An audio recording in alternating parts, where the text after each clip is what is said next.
এখানে যারা সংস্কারকে বিপ্লবী চেতনার বাইরে নিয়ে একটি ন্যূনতম সংস্কারের মধ্যে দিয়ে আমাদেরকে নিয়ে যেতে চায়, আমরা তাদেরকে বলছি, আমরা যেভাবে জুলাই আগস্টে মাঠ ছেড়ে যাইনি, আমরা মৌলিক সংস্কার আদায় না করেও মাঠ থেকে চলে যাব না ইনশাআল্লাহ। আপনাদের কাছে বিপ্লবী আহ্বান জানিয়ে রাখলাম, এদেশে আর কোনোদিন আওয়ামী লীগ রাজনীতি করতে পারবে না। আমাদের দেশে কি ধরনের সংস্কার দরকার সে বিষয়ে একমাত্র বলার অধিকার রাখে এই শহীদ এবং আহতদের পরিবার এবং তারা আহতরা।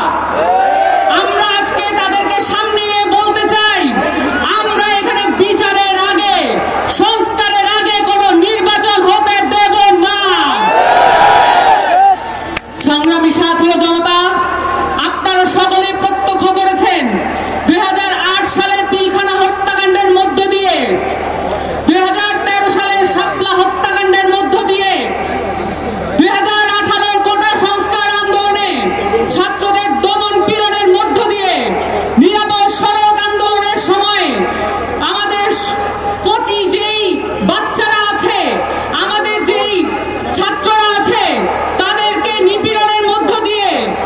আমরা দেখেছি এখানে আওয়ামী লীগ সরকার তার স্বৈরাচারী দখল প্রতিষ্ঠিত করেছিল এবং এই প্রত্যেকটা বিষয়ের বিচার আমাদেরকে আদায় করতে হবে। আমাদের কাছে এই শহীদের মায়েরা আকুতি জানিয়েছেন, এই আহতরা আমাদের কাছে প্রতিবাদ জানিয়েছেন যে এখানে আমরা সংস্কারের আগে, আওয়ামী লীগের বিচারের আগে কোনোভাবেই যাতে মাঠ ছেড়ে না দেই এবং আপনারাও আমাদের সাথে থাকবেন এবং এখানে যারা সংস্কারকে বিপ্লবী চেতনার বাইরে